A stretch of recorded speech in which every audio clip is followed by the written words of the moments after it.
Pilipino, ket bigbigay ti kinapateg dagiti ubing iti komunidad.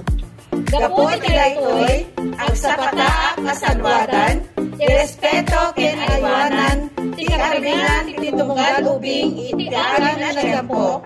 Anyaman ti Paris na kinatao, uli, relihiyon, kultura, estado ti biyag, at dalman kirang kapwen no awan. Tapno masigurado ti kinaragsak dagiti ubing, mamatiak akasapulan ang maragpat, ken mapasaran na dagiti sumagana.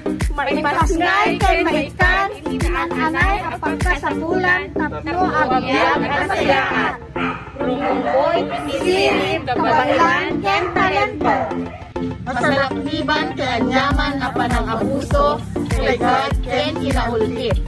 Magpases sa dagiti aktibidad, mainalig sa dagiti ubing, ken Tawag ken matulungan ti gobyerno, iyanyaman nga oras.